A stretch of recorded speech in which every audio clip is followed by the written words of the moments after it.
व्यासपीठावरील सर्व मान्यवर आणि जमलेल्या माझ्या देशभक्त बांधवांनो, भगिनींनो आणि मातांनो, महाराष्ट्राच्या निवडणुकीतला आता शेवटचा टप्पा येत्या 1-2-5 दिवसावरती आलेला आहे. कधी नव्हे तेवढा महाराष्ट्र आज संतप्त आहे, उद्वेग आहे महाराष्ट्रामध्ये. आणि कोणत्याही परिस्थितीमध्ये इंडिया आघाडीचं सरकार आणणार म्हणजे आणणारच हा महाराष्ट्राने निश्चय केलेला आहे. आज छत्रपती संभाजी महाराजांची जयंती, त्याच्यामुळे आपल्या सर्वांच्या वतीने छत्रपती संभाजी महाराजांना विनम्र अभिवादन करतो. त्यांच्याकडनं स्वराज्य कसं राखायचं हे महाराष्ट्राने पाहिलं. त्यांच्यावर दबाव आणला होता, दडपण, म्हणजे जसं आता पक्षांतर करायला लावतायत, पक्षात ये नाही तर जेलमध्ये जा. त्यांच्यासमोर तर जीवन मरणाचा प्रश्न होता. पण तरी सुद्धा काय त्यांचं वर्णन करावं, तरी सुद्धा अत्याचाराला न घाबरता, न डगमगता, प्राण गेला तरी 72, पण मी औरंगजेबासमोर झुकणार नाही. आणि त्यांनी तसं करून दाखवलं. हे आत्ताचे जे काही नेभळट लोक फिरतायत, त्यांना छत्रपती शिवाजी महाराज, छत्रपती संभाजी महाराज यांचं नाव घेण्याचा अधिकारच नाहीये. गेले 10 वर्ष आपण पाहतोय, काही ठिकाणी प्रश्न विचारले जातात की तुम्हाला आत्ताच कसं कळलं?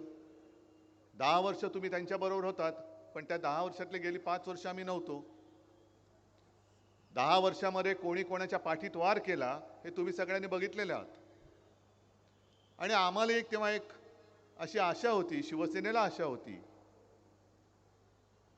की मोदी काहीतरी करून दाखवतील.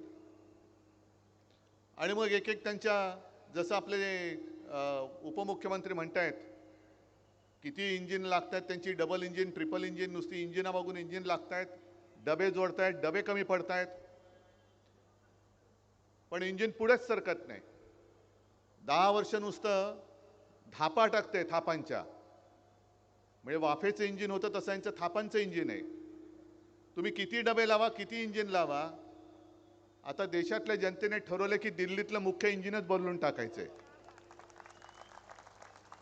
आणि जी बुलेट ट्रेन तुम्ही आणताय त्याच्यापेक्षा शतपटीने जास्त वेगाने ते इंजिन पुन्हा गुजरातला पाठवून द्यायचंय. आता गो बॅक. कालच या मतदारसंघात,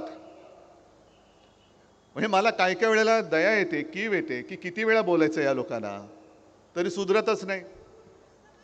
मागे सुद्धा पालघरमध्ये आलो होतो, कुठे आपली सभा होती, बोईसर. त्याच्या आदल्या दिवशी हेच काल आले होते ना भाकड जनता पक्षाचे नेते बेअकली, तेच परत आले होते. मी बेअकली एवढ्यासाठी म्हणालो कारण मी माझ्या सभेत बोललो होतो की यापुढे जो शिवसेनेला नकली म्हणेल तो बेअकली आहे. त्याच्यामुळे काल ते बोलले म्हणजे ते बेअकली आहेत. आणि ज्याला अक्कल असते त्याला एकदा सांगितलेलं कळतं, यांना कळतच नाही म्हणून हे बेअकली आहेत. मला काय काय प्रश्न विचारून गेले की उद्धव ठाकरे याच्यावरती बोलावं, उद्धव ठाकरेंनी त्याच्यावरती बोलावं.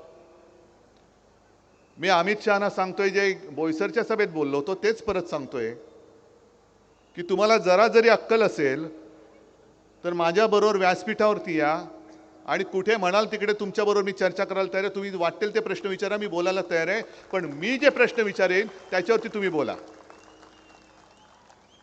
मध्ये त्यांनी मला प्रश्न विचारला होता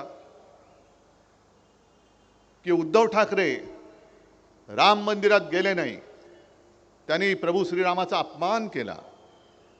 अहो अमित शहाजी, तुम्ही मुहूर्त काढणारे कधीपासून झालात? तुम्ही सांगाल तो मुहूर्त मी मानायला मी काय तुमचा अंधभक्त नाहीये. तुमची पालखी उचलायला मी काय अंधभक्त नाहीये. मी स्वतः मुख्यमंत्री होण्याच्या आधी आणि मुख्यमंत्री झाल्यानंतर अयोध्येला जाऊन राम मंदिराचं रामलल्लाचं दर्शन घेऊन आलेलो आहे. आणि मला तुम्ही प्रश्न विचारता राम मंदिरामध्ये उद्धव ठाकरे अजून का गेले नाहीत, त्या सोहळ्याला का? मी कुठे होतो आपण सगळ्यांनी बघितले, काळाराम मंदिरात गेलो होतो. पण अमित शहाजी, मला तुम्हाला प्रश्न विचारायचा आहे, त्यावेळेला तुम्ही सगळी भाऊ गर्दी अशी जमवली होती, सगळे बॉलिवूडचे कलाकार होते, त्याच्यामध्ये काही तुमचे आता नवी सोबती भ्रष्टाचारी ते पण होते. माझ्या देशाची अस्मिता असं ते तुम्ही मोठं मंदिर उभं केलं, तुम्ही नाही केलं, कोर्टाच्या निकालाने ते झालं, पण श्रेय तुम्ही उपटायला गेलात. मग देशाच्या अस्मितेचा प्रश्न असणाऱ्या राम मंदिराच्या लोकार्पण सोहळ्याच्या वेळेला माझ्या देशाच्या राष्ट्रपती महामहिम द्रौपदी मुर्मूताई का नव्हत्या, ह्याचं उत्तर तुम्ही द्या. का मुर्मूबाईंना, त्या आपल्या महामहिम राष्ट्रपतींना तुम्ही गाभाऱ्यामध्ये का घेऊन गेला नाहीत? आदिवासी आहेत म्हणून. आणि याच तुमच्या बुरसटलेल्या गोमूत्रधारी मानसिकतेविरुद्ध महामानव डॉक्टर बाबासाहेब आंबेडकरांनी लढा दिला होता. त्याच काळाराम मंदिरात तुम्ही तिथे जेव्हा तुमच्यावरती कॅमेरा ठेवून, म्हणजे मोदीजींवरती कॅमेरा ठेवून राम राम राम राम करत बसला होता, तेव्हा मी त्या काळाराम मंदिरात गेलो होतो. हे काय तुम्हाला माहिती नाही? ठीक आहे, मला जास्त काय त्यांच्यावरती बोलण्यासारखं आहे असं काय वाटत नाही. पण मोदी आणि शहा दोघांनाही मला सांगायचं आहे की तुम्ही देशभर फिरता आहात, महाराष्ट्रामध्ये फिरता आहात, तुम्हाला जरा जरी काही संवेदना आहेत का? कारण तुम्ही आता जे काय मतांची भीक मागत सगळीकडे फिरताय, तुमच्या दिमतीला सगळं काही आहे. जनतेच्या पैशातून सगळ्या ज्या काय सोयी सुविधा आहेत, मग कदाचित एअरफोर्सची विमान आहेत, हेलिकॉप्टर्स आहेत, सगळ्या तुमच्या बुलेट प्रूफ गाड्या, जॅमर, जिथे जिथे मोदी जातात तिकडे एअरफील्ड बंद करून टाकतात. सर्वसामान्य माणसांना जाता येत नाही तिकडे. जिथे सभा असते तिथे पूर्ण, म्हणजे पुण्यात सभा झाली, जणू काही लष्कराची छावणी असावी अशा पद्धतीने बंदोबस्त लावला होता. आणि असं सगळं छान शौकी करून तुम्ही मतांची भीक मागता, आणि ज्यांच्याकडे भीक मागता तुम्ही त्यांचा कधी विचार केलाय? आता तुम्ही तुमचे जे काही जोडे जिजतच नाही म्हणा, पण जेव्हा माझा शिकलेला तरुण किंवा तरुणी रोजगारासाठी सगळीकडे दारोदारी फिरत असतो, कोण देत नाही त्याला, मग तुम्ही मत मागितल्यानंतर आम्ही तुम्हाला मत देतो. 2 कोटी रोजगार तुम्ही देशाला देणार होतात, मग तीच माणसं तुमच्या त्या भूलथापांना भुलून त्यांनी तुम्हाला मतदान केलं होतं, आणि मग ते दारोदारी जेव्हा वणवण फिरतायत, त्यांची काय हालत होत असेल? त्यांच्या दिमतीला पोलीस, सैन्य, एअरफोर्सची विमानं नाही आहेत, गाड्या नाही आहेत. घरी गेल्यानंतर आई वडील विचारतात, काय रे नोकरी मिळाली का? नोकरी मिळत नाहीये. स्वतःचं घर कसं चालवायचं, वय निघून चाललंय. 10 वर्ष गेली तुमच्या नादी लागून. म्हणजे त्यावेळेला जे 25 वर्षाची मुलं होती ती आज 35 वर्षाची झाली, तरी त्यांना नोकरी नाहीये. आणि तुमची एक टर्म झाली, दुसरी टर्म झाली, तिसरी टर्म झाली. किती वेळा तुम्हाला एक्सटेन्शन द्यायचं? एक तर तुम्ही कायमस्वरूपी रोजगार आणतच नाही आहात. कॉन्ट्रॅक्ट लेबर, सगळे कायदे, त्याला काळे कायदे म्हणावे का लागतात, हा प्रश्न तुम्ही विचारा स्वतःला. म्हणजे सगळ्यांना बाकीच्यांसाठी कॉन्ट्रॅक्ट लेबर, अग्निवीर 4 वर्षासाठी, म्हणजे त्याला 4 वर्ष झाल्यानंतर तो किती उत्तम काम करणारा असू दे, पण त्याचं कॉन्ट्रॅक्ट संपलं, तू जा, तुझी गरज नाही. म्हणजे कंत्राटी पद्धतीने संपूर्ण देशभर तुम्ही कामगार उपलब्ध करताय, ज्याच्या भविष्याचा काही तो वेधच घेऊ शकत नाही. मग तुमचं सुद्धा कॉन्ट्रॅक्ट आता रद्द का करू नये, हा जनतेने प्रश्न तुम्हाला विचारला, तर उत्तर काय तुमच्याकडे? तुमची सुद्धा 5 वर्ष झाली, 5 वर्षानंतर एक्सटेन्शन, त्याच्यानंतर पुन्हा एक्सटेन्शन, किती? आणि माझ्यावरती तुम्ही टीका करता, पवार साहेबांवरती करता. मी म्हणे माझ्या मुलाला मुख्यमंत्री करायचंय म्हणून मी निवडणूक लढवत आहे, पवार साहेबांना सुप्रियाला करायचंय. अहो ठीक आहे, आम्ही आमच्या मुलांसाठी करतो, पण तुम्ही स्वतः नवरदेव बनून तिकडे बोल्यावरती उभा, किती वेळा राहणार तुम्ही? एकदा झालं, दोनदा झालं, तुमची हौसच भागत नाही. मी पुन्हा येईन. अरे घरी जा रे, आता खूप झालं, घरी जा आता.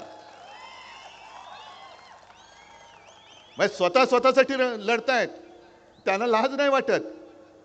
म्हणजे स्वतः पहिलं मोदीजी तुम्ही घराणेशाहीवरती आरोप करता, मग पहिली तुम्ही खुर्ची सोडा ना. सोडा खुर्ची. नाही होणार मी पंतप्रधान, सांगा देशाला जर हिंमत असेल तर. होत तर नाहीच आहात तुम्ही, ते तर देशाने ठरवलंय. आणि आज त्यांनी जाऊन निवडणूक अर्ज भरला, मग पुन्हा जरा ते गईवरून वगैरे त्यांना आलं असं म्हणतात. गईवरून बरं येतं. आणि त्यांनी सांगितलं की 2014 में मुझे गंगा माँ ने बुलाया था और अब ऐसा लगता है कि गंगा माँ ने मुझे गोद ले लिया है. अच्छी बात है मोदी जी, बहुत अच्छी बात है. जिस गंगा माँ ने आपको बुलाया था, उसी गंगा माँ में कोरोना के समय में लाशें बह रही थी, तब माँ गंगा के आंसू आपको दिखाई नहीं दिए? वो मेरी गंगा माँ आक्रोश कर रही थी, ये क्या हो रहा है? काय तुम्हाला त्या गंगेमध्ये मृतदेह सोडण्यासाठी गंगा माँ ने बोलवलं होतं? इसलिए आपको बुलाया था माँ गंगा ने कि आओ आओ बेटा आओ और मेरी बेटी धारा में लाशें छोड़ो, इसलिए आपको बुलाया था. तो संपूर्ण जो का काळ होता, तिकडे तो हरिश्चंद्र घाट, जागा कमी पडत होती, चिता पेटल्या होत्या. आणि मग जागा कमी पडली म्हणून मृतदेह असे गंगेमध्ये सोडून दिले होते. त्याची सुद्धा चित्रीकरण झाले, फोटो आलेत. हे मोदी जी, आप शायद भूल गए होंगे, लेकिन गंगा माँ और देश की जनता नहीं भूली है.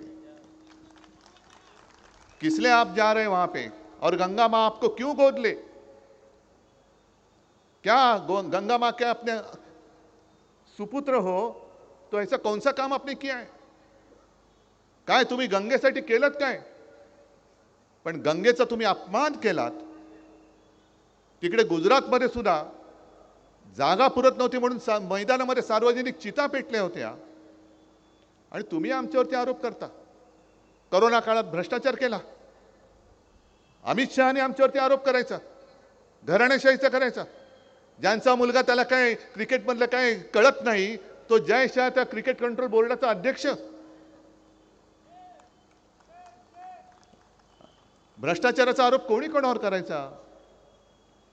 आज सुद्धा एक फोटो आला, ती एक बातमी झाली. आता यांच्या आजूबाजूला सगळे जे सगळे सोयरे आहेत, त्यातले एक प्रफुल्ल पटेल कशासाठी प्रसिद्ध? विमान खरेदी घोटाळा, भाड्याचा वगैरे, त्याच्यात त्याला क्लीन चिट देऊन टाकली. आणि मी स्वतः 2019च्या निवडणुकीमध्ये मुंबईमध्ये मोदीजींची सभा झाली, तेव्हा मी त्यांचा लहान भाऊ होतो. आता कोण आणखीन लहान भाऊ उपटतील कोण त्यांचे मला माहित नाही. दर दर दर निवडणुकीत माझे लहान भाऊ, मग तो भाऊ म्हणतो आता कुठे जाऊ. आणि माझ्या समोर बोललेत मोदी, खास करून प्रफुल्ल पटेलला. इक्बाल मिर्ची नाव ऐकलं ना तुम्ही? दाऊदचा सहकारी होता असं म्हणतात. आणि मोदीजींचं वाक्य आहे, कुछ लोग मिर्ची का व्यवहार करते हैं और कुछ लोग मिर्ची से व्यवहार करते हैं. मग त्या मिर्ची से व्यवहार करणाऱ्या प्रफुल्ल पटेलांनी आज अर्ज भरायला गेले. मी 19 साली मला बोलवलं होतं तिकडे. म्हणजे आज बोलवलं नाही याचं दुःख नाही, उलटा आनंद आहे. गेल्या वेळेला बोलवलं होतं त्याचं दुःख आहे. पण हे गेले ते गेले. आणि संभाजी महाराजांची आज जयंती आहे. छत्रपती शिवाजी महाराज हे आपलं दैवत आहे. आज सुद्धा जर का पुतळा बघितला तर त्यांचा जो जिरेटोप आहे, ती त्यांची ओळख आहे. ती त्यांची ओळख आहे. जशी एकेकाची ओळख असते. पुणेरी पगडी, महात्मा ज्योतिबा फुलेंचं ते वेगळं एक मुंडाचं, बिरसा मुंडाचं एक वेगळंच, असं छत्रपती शिवाजी महाराजांचा जिरेटोप. अक्षरशः लाचारी किती करावी प्रफुल्ल भाई. तुम्ही त्यांना टोप्या घाला, दुसऱ्या कोणत्याही टोप्या घाला, पण महाराजांचा जिरेटोप तुम्ही ज्यांच्या डोक्यावरती ठेवता ते डोकं कसं आहे ते पहिलं तपासा. तुम्ही या महाराजांचा अपमान करताय. तुम्ही लाचार झालात, वा, तुमचा प्रश्न आहे तो. तुमची लाचारी तुमच्यापाशी, त्यांचं आमचं काही देणं घेणं नाहीये. पण कोणाचं कौतुक किती करायचं? मोदीजींच्या चरणी लीन होताना तुम्ही माझ्या छत्रपतींच्या जिरेटोपाची ती जी काही होती शान ती घालवता. असं काय नेमकं मोदीजींनी केलंय महाराष्ट्रासाठी? इथे तुम्ही सगळेजण जमलेला आहात, पालघर मतदारसंघ आहे. मला सांगा, ह्या सगळ्या त्यांच्या अट्टहासापायी किती जमीन आता तुमच्याकडे शिल्लक राहिले? सगळे 5-5 प्रोजेक्ट रेल्वेचे हे सगळे गुजरातकडे. बुलेट ट्रेन गुजरातला, तुम्ही जाणार आहात कोण बुलेट ट्रेनमधनं? आणि तुम्ही विचार करा, मगाशी मी जे सांगत होतो की तुम्ही त्यावेळेला भाजपाबरोबर गळ्यात गळा घातला होता, बरोबर आहे. पण जो भाजपा अटलजी आणि अडवाणीजींच्या वेळेला होता, तो भाजपा आता राहिलेला नाहीये, अजिबात राहिलेला नाहीये. जो भाजप, ज्या शिवसेनेनी त्यांना कठीण काळात जी एक मदत केली, तुम्ही विचार करा. आता हे 400 पार 500 पार जाऊ द्या, अख्खी बार भाजपात तडीपार येतं ठरवलेलंच आहे. पण संपूर्ण देशात भारतीय जनता पक्षाचे 2 खासदार होते, फक्त 2. तुम्हाला कोणाला माहिती आहे? 2च खासदार होते. आणि तेव्हा जर का शिवसेनेनी साथ दिली नसती, तर मोदीजी तुम्हाला दिल्लीचं तख्त नसतं दिसलं. अटल बिहारी वाजपेयी तुम्हाला केराच्या टोपलीत टाकायला निघाले होते. त्या दंगलीनंतर राजधर्म का पालन करना होगा हे त्यांचं वाक्य होतं. आणि अख्ख्या देशामध्ये एकमेव व्यक्ती, हिंदू हृदय सम्राट, ही तुमच्यासोबत तुमच्या पाठी उभी राहिली नसती, तर मोदीजी तुमचा उदय देशाच्या क्षितिजावरती झाला नसता.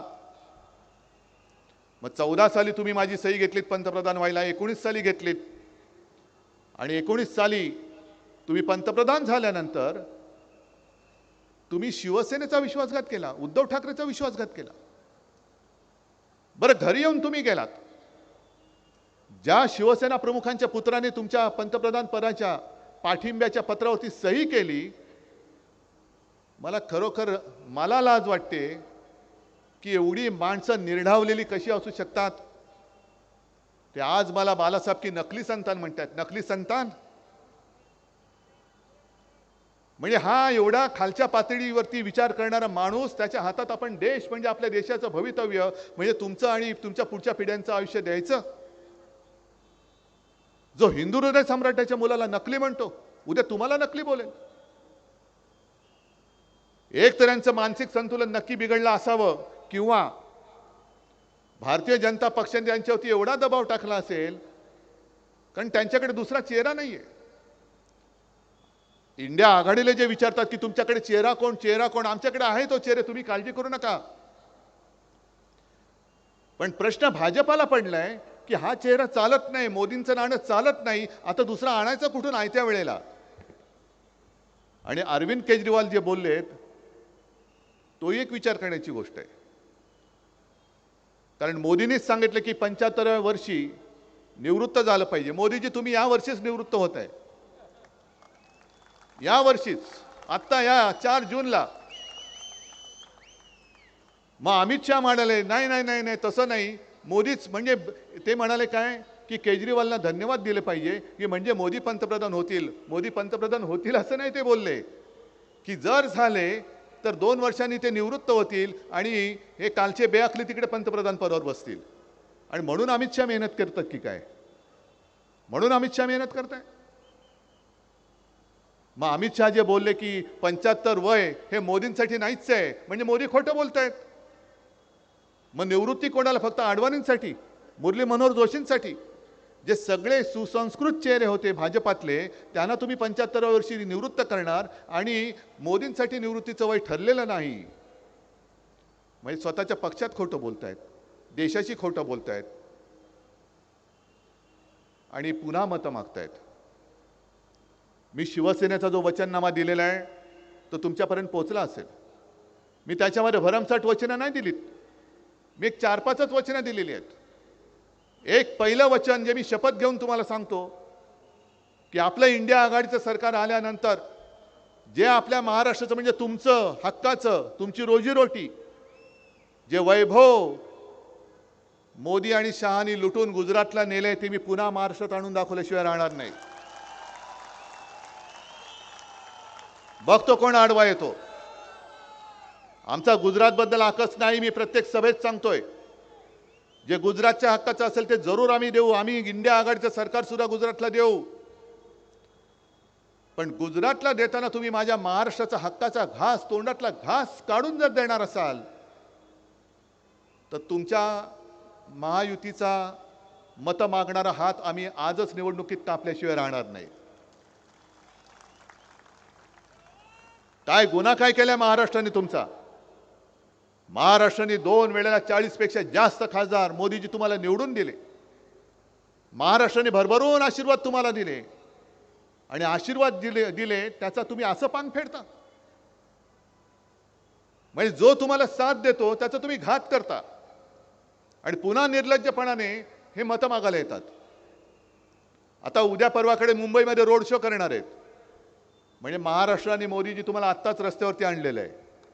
आत्ताच आणलेलं आहे रस्त्यावरती. 4 जूनला काय होईल बघा. मी काल परवाकडे तिकडे गोवंडीच्या भागात गेलो होतो. गच्च भरलेली वस्ती आणि मी नुसतं एवढंच बोललो की प्रधानमंत्री जी आप इस रास्ते पे रोड शो करो. काय लोकांनी टाळ्या वाजवल्या. कारण त्याच्या पुढचं माझं वाक्य होतं की तुम्ही मन की बात जी करता ही जन की बात लोक राहतात कशी ती बघा. आता आपल्या फोनमध्ये सुद्धा यूट्यूब चॅनल येतात. त्याच्यामध्ये अनेक पत्रकार वेगवेगळ्या बातम्या आपल्यापर्यंत पोहोचवत असतात.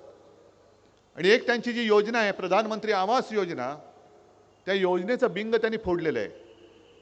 ते जे सांगतात ना एवढ्या कोटी लोकांना आम्ही घरं दिली, ती घरं प्रत्यक्षात आहेत कशी, ते एका पत्रकार महिलेने फार उत्तम दाखवलेलं आहे. मला वाटतं रवीश कुमारांच्याच चॅनलवरती त्यांनी त्यांचं त्या महिला पत्रकाराचा व्हिडिओ टाकलेला आहे.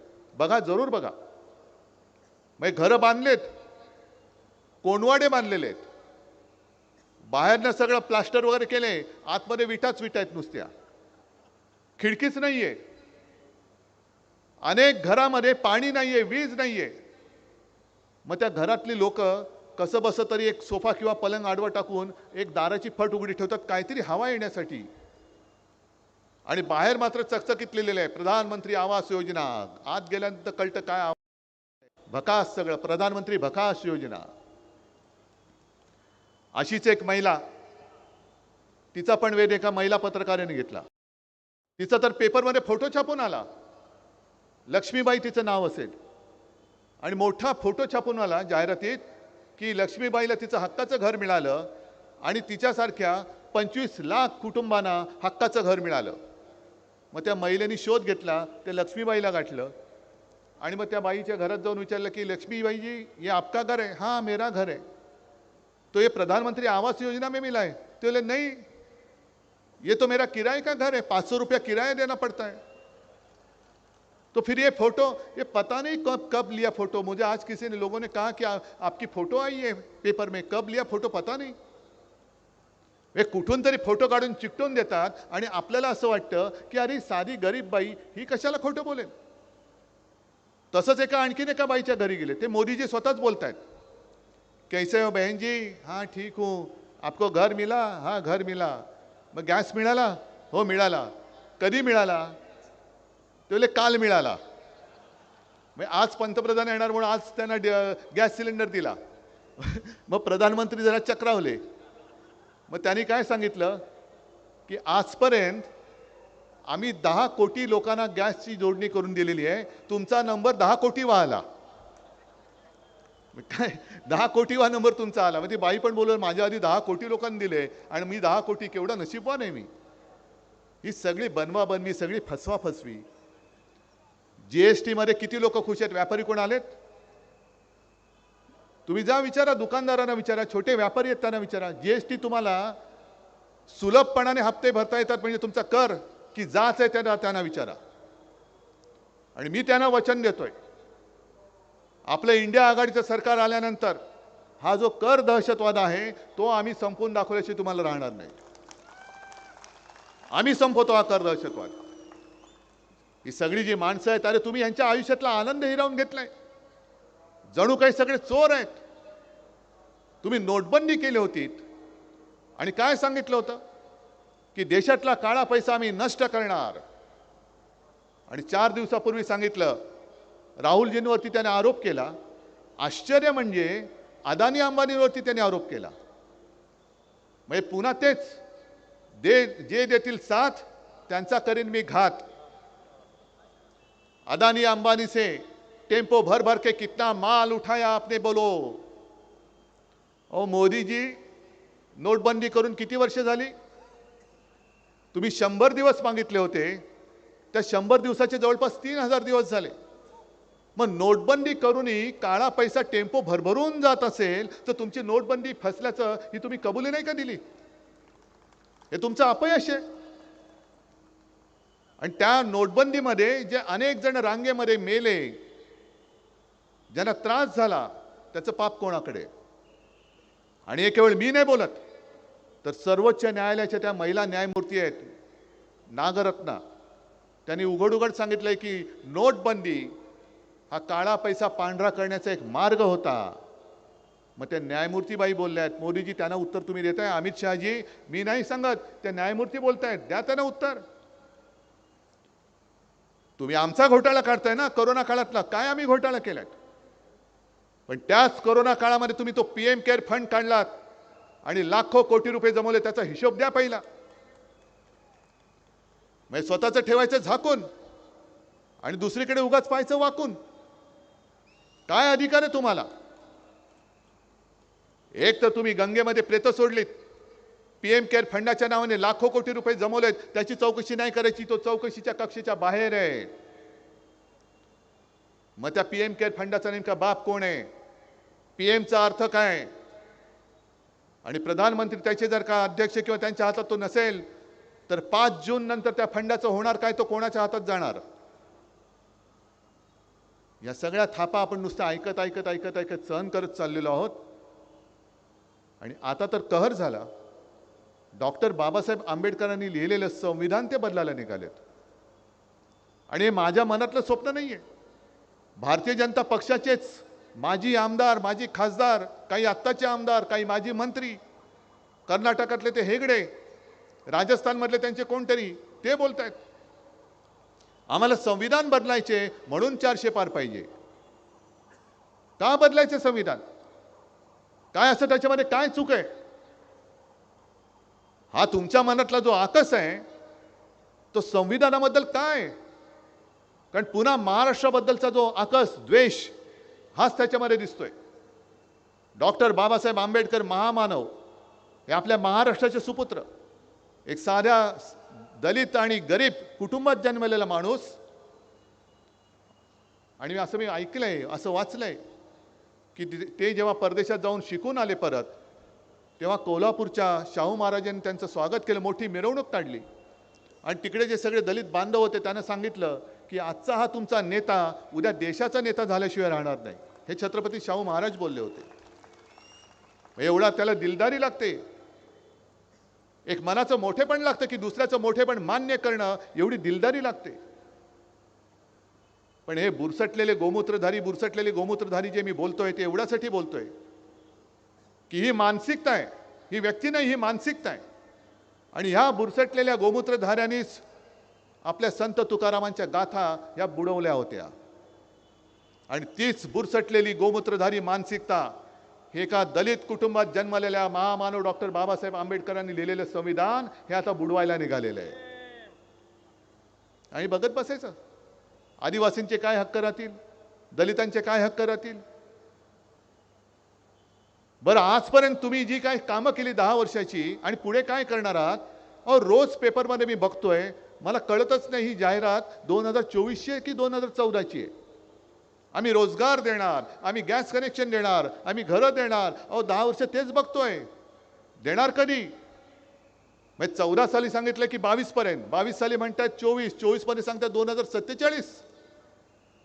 तोपर्यंत कोण 2047 साल बघणार आहे कोण? म्हणजे तोपर्यंत आम्ही तुम्हाला परत परत परत परत परत परत मतं टाकत बसायची. आमची घराणेशाही तुम्ही म्हणता, माझ्या मुलासाठी म्हणून मी लढतोय. अरे माझ्या मुलाला मुख्यमंत्री करायचे की नाही माझ्या राज्यातली जनता ठरवेल. मोदींच्या आशीर्वादाची, शहांच्या आशीर्वादाची गरज नाहीये मला. आणि मग मी त्यांना जाहीर आव्हान देतो, घराणेशाहीवरती बोलायचं तर बोला, मी तुमच्या बाजूला उभं राहतो. मोदी शहा तुम्ही दोघेही राहा. तुम्ही तुमच्या घराण्याचा इतिहास सांगा असला तर मी माझ्या घराण्याचा इतिहास सांगतो. चला होऊन जाऊ द्या.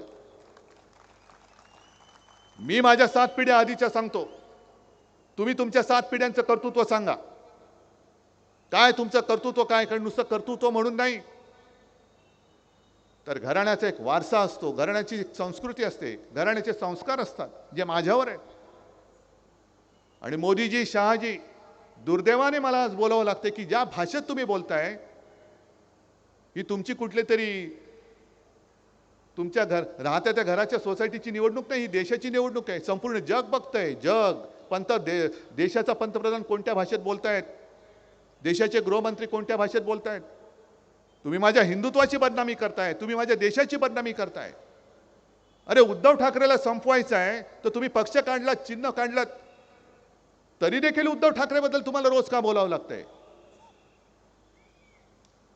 संपूर्ण सत्ता तुमच्याकडे, सगळे येत आहेत ते उद्धव ठाकरेवरती बोलतायत. काय असं उद्धव ठाकरेमध्ये, काय त्याच्यामध्ये काय आहे ह्याचा पहिला तुम्ही विचार करा ना. का ही आज माझ्या पक्ष काढला, तुम्ही चिन्ह काढलं, तरी व्यासपीठावरती माझे सगळे साथी सोबती माझ्यासोबत आहेत आणि जनता मी जिथे जातोय तिथे काय येते माझ्याकडे.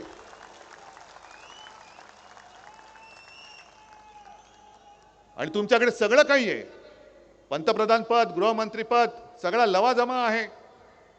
अरे साधा आम्ही जायचं म्हटलं तर आमच्या एस्कॉर्टच्या गाडीवरचे दिवे काढले, तुम्ही काढा ना. त्या दिव्यामुळे आमचा प्रकाश नाहीये.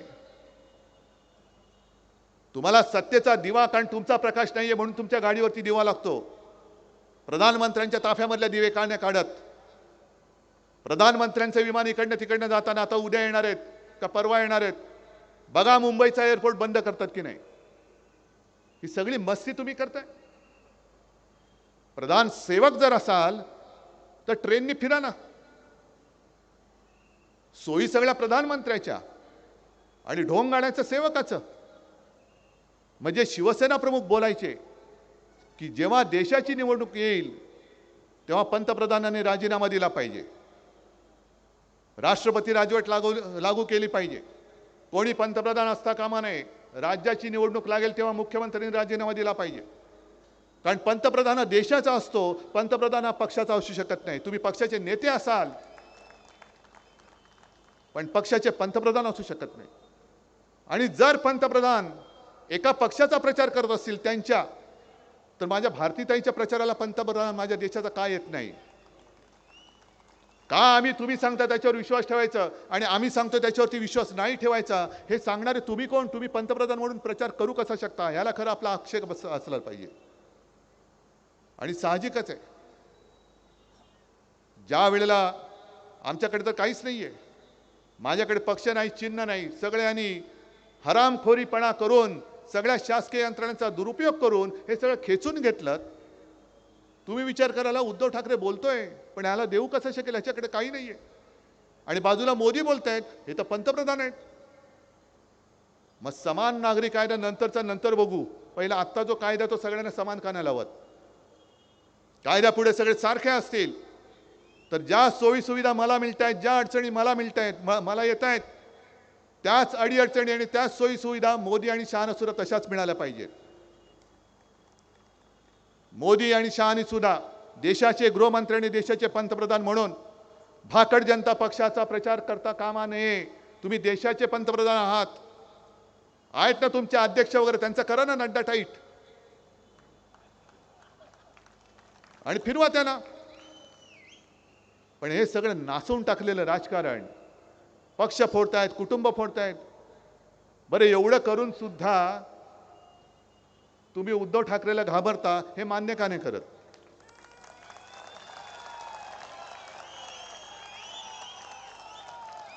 एक तर दाढीवाला घेतला, काही विचार करताना डोकं खाजवावं लागतं, हे दाढी खाजवतात. गद्दार तर आहेतच. आणि यांना जे लिहून दिलं जातं तेवढंच ते फक्त कणून कणून बोलतात. मला आश्चर्य एका गोष्टीचं वाटतं की मुझफ्फरजी, मला वाटतं याच भागामध्ये त्यांचं कुठलं ते रामभाऊ माळगी प्रबोधिनी आहे ना, रामभाऊ माळगी प्रबोधिनी, एक आदर होता मला त्याच्याबद्दल. कारण त्याच्यामध्ये तेव्हा प्रमोद महाजन ते बघायचे, आता कोण बघतं माहिती नाहीये. मग तिकड्यांची चिंतन शिबिरं व्हायची, संस्कार शिबिरं व्हायची. काय केलेत संस्कार तुम्ही, काय कसलं चिंतन केलं. आणि मग ती सगळी संस्कार केलेली माणसं ही कुठे गडप झाली. का तुम्हाला सभेला सुद्धा भाड्याने माणसं आणावं लागतात, पार्टनर घ्यावे लागतात. का तुम्हाला मैदानं सुद्धा भाड्याच्या माणसांकडनं बुक करावी लागतात? मग कसले संस्कार केले तुम्ही? रामभाऊंचं नाव तुम्ही का बदनाम करताय? नेमकं काय शिकवतात त्या रामभाऊ माळगीमध्ये? टाका तिकडे सुद्धा ईडी, इन्कम टॅक्स, सीबीआयचे धाडी टाका आणि नेमकं काय तिकडे शिकवतात ते बघा. मला काही वेळेला वाईट वाटतं की त्या संस्कारातनं तयार झालेली माणसं, त्यांच्याबद्दल मला आजही आदर आहे, पण त्यांच्यावरती आज जे सगळे भ्रष्टाचारी जमलेत त्यांच्या सतरंजा उचलण्याची वेळ आली. काय त्यांचं आयुष्य असेल? याच्यासाठी केला होता अट्टहास. हा भाजप तुम्हाला अपेक्षित होता? हा राष्ट्रीय स्वयंसेवक संघ, त्यांना सुद्धा मला विचारायचं आहे की ह्याच्यासाठी तुम्ही अट्टहास केला? अनेक संघ कार्यकर्ते मला माहिती आहेत जे अविवाहित राहिले. अनेक जणांनी आपल्या कुटुंबावरती निखारा ठेवला, पण संघाच्या कार्याला वाहून घेतलं का? कारण देशाची सत्ता आली पाहिजे. आली, पण ती आलेली सत्ता तुम्ही नासवून टाकलीत. जे तुमच्या विचाराला साथ देऊन, सोबत देऊन तुमच्या बरोबर आले होते, त्यांना तुम्ही दुश्मन मानायला लागलात. जरा काही झालं, आता सांगण्यासारखं काही नाही, मग लाव हिंदू मुसलमान वाद. धर्माधर्मामध्ये भांडणं लावायची आणि मग स्वतःच्या पोळ्या भाजायचं. हे हिंदुत्व शिवसेनेचं नाही. हे हिंदुत्व मला माझ्या वडिलांनी किंवा माझ्या आजोबांनी शिकवलेलं नाहीये. आमचं हिंदुत्व हे हृदयात राम आणि हाताला काम देणारं हिंदुत्व आहे. घरातल्या चुली पेटवणारा आहे, घर पेटवणारा नाही. आणि म्हणून या पालघरमध्ये हा जो सगळा काही विभाग आहे, एका बाजूला आदिवासी आहेत, मच्छीमार आहेत. वाढवण बंदर तर मी होऊ देणारच नाही, मोरबे पण होऊ देणार नाही. आणि आता तिथल्या मच्छीमार सोसायट्यांना त्यांना जे काय कर्ज लागतं त्याच्यावरनं ब्लॅकमेल करायचं चाललेलं आहे. घाबरू नका. हे झालं आज, आता किती 14 तारीख गेली, अजून फक्त 20 दिवस थांबा, मग बरोबर आहे ना. यांचं कर्ज जे आहे ना, हे व्याजासकट मी फेडून दाखवतो तुम्हाला. या भाजपचं कर्ज मी फेडून दाखवतो तुम्हाला. मग तिकडे मच्छीमारांना ब्लॅकमेल करायचं, इकडे वसईमध्ये तर गुंडागर्दी. तुम्हाला माहिती आहे काय भाजप नेहमी काय करतं की एक उमेदवार नाही उभा करत, एक स्वतःचा देतं आणि एक दुसऱ्याची मतं फोडायला दुसरा कोणतरी उभं करतं आणि अशीच शिटी वाजते. मग आपल्याला वाटतं की हा त्यांच्या विरोधात आहे. आता मत नाचवू नका. ही लढाई सरळ सरळ लोकशाही विरुद्ध हुकुमशाही अशी लढाई आहे. तुमच्या आयुष्याची लढाई आहे. तुमच्या भावी पिढ्यांसाठी आम्ही लढतोय. मी उद्धव ठाकरे म्हणून माझी लढाई नाही लढत, मी तुमची लढाई लढतोय. तुमच्यासाठी लढाई लढतोय. तुमच्या भरोशावरती लढाई लढतोय. तुमच्या जोरावरती आणि तुमच्या आशीर्वादावरती मी लढाई लढतोय. आणि याच्यामध्ये एक सुद्धा मत हे नाचता कामा नये. तुम्ही जर का विचार केला, प्रत्येक निवडणुकीत भाजप सत्तेवर जरूर आला, आपली साथ होती, आता ती गेलेली आहे. आणि भाजपाच्या विरोधातली मतं एकत्र केली तर भाजपचा पालापाचोळा होतो. आता तर आपली मतं सुद्धा त्यांच्यापासून तुटलेली आहेत. आता ही हुकुमशाही विरोधातली मतं ही घट्ट होऊन त्या घट्ट हातामध्ये मशाल पेटली पाहिजे. एक भारतीताईसारखी तुमच्यातलीच एक महिला, साधी महिला, आदिवासी, तुमच्या प्रश्नाची जाण असणारी, हा आवाज लोकसभेमध्ये उठलाच पाहिजे. तुमचा आवाज लोकसभेमध्ये जर कोणी तुमच्या व्यथाने वाचा फोडेल तर ती भारतीताई आहे. कारण आजपर्यंत आम्ही सुद्धा स्वीकारलं होतं, बाहेरून आलेलं पार्सल स्वीकारलं होतं. आता भाजपला सावरायला कोणीच नाहीये, म्हणून कोणाला तरी केलंय उभं. पण आता चुकू नका. आणि मला विजय हा साधा सुद्धा विजय नको. हुकुमशहाचं डिपॉझिट जप्त करून विजय पाहिजे. आणि हा विजय मिळाल्यानंतर हा विजय हा महाविकास आघाडीचा नुसता नसेल, उद्धव ठाकरेचा नसेल, भारतीताईचा नसेल, हा विजय तुमचा असेल. तुम्हीच तुमच्या विजयाचे शिल्पकार असणार आहात. आणि मला खात्री आहे की एकदा तुम्ही ठरवलात तर त्यांच्याकडे किती यंत्रणा असू दे, तुम्ही फक्त एका बोटाने हुकुमशाहीचा पराभव करू शकता. आणि तो तुम्ही कराल ही खात्री बाळगतो आणि आपली रजा घेतो. जय हिंद, जय महाराष्ट्र.